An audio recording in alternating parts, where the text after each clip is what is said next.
All right, so everybody's probably wondering what am I looking for on Nasdaq? Nasdaq has been selling off, and that's cool. Overall, I've noticed when price would sell off for Nasdaq, it will eventually buy back up.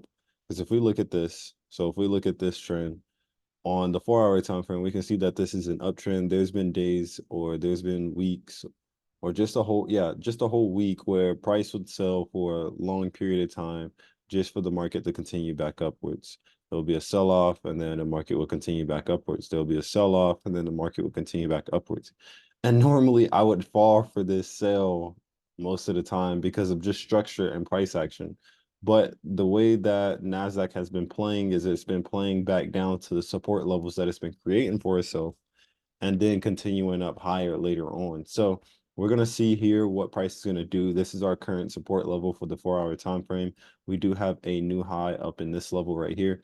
And basically what new highs mean for beginners or people that are just now joining the channel, new highs basically means that price has gotten to a certain point. It's told us, hey, price is bullish above this certain level. So above this level, price is bullish. So anytime price comes back above this level right here, price is going to be bullish. Now the thing is, when new highs are made, it's telling us price is going to be bullish until this point. So from here to here, price is going to be bullish. So with that being said, price will normally go on corrections to take out as many people as possible. So buyers that was in this one candle right here. So this one candle alone, people could have been in, and price is taking them all out of the trade. And it can touch down into here because this is also where stop losses sit too. So down here is also a good area where stop losses sit, and price can come down into this area. But that's not our main focus. Our main focus is how do we get into our trade? How do we get in? Or what do we look for? So if we're going to be looking at it on the 4 hour time frame and looking at this as support, what we need to see the 1 hour do, so we're going to scale down. What we're going to need to see the 1 hour do is make some kind of support system or support level for itself. So it's probably going to look something like this. And then we're going to need price to break the high again, giving us an indication and also coming back above that level that we was looking for previously. So this is where we want to see price build back above. But the only thing is we need price to fail to make a new low. I'm going to show you guys as price progress.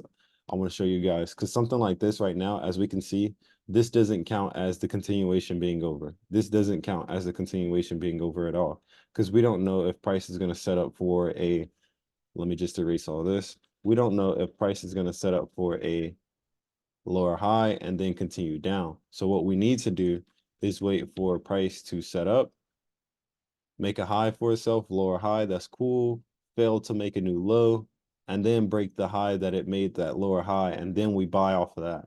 So that's what we're looking for here. We need something like that to happen in order to buy NASDAQ, but I'm not falling for the sales. I'm definitely not falling for it. If we look at this, we can see this is a huge uptrend that NASDAQ has been going on. US 30 is, it's not, it's kind of doing the same. I don't trade US 30, but it's kind of doing the same. And then everything else, and then gold itself has just been ripping to the moon. But NASDAQ is one thing that I'm going to be looking to trade this following couple coming weeks because this is that buy trade that I want to look for, especially back up to these highs, and that is a 300 point move alone. I also have some news for you guys for the scalpers in the chat. I've been working on a way to learn how to scalp because I don't personally scalp, but I think scalping can play a part in NASDAQ in the days that price is moving slow just to set us up for our day trades or our swing trades.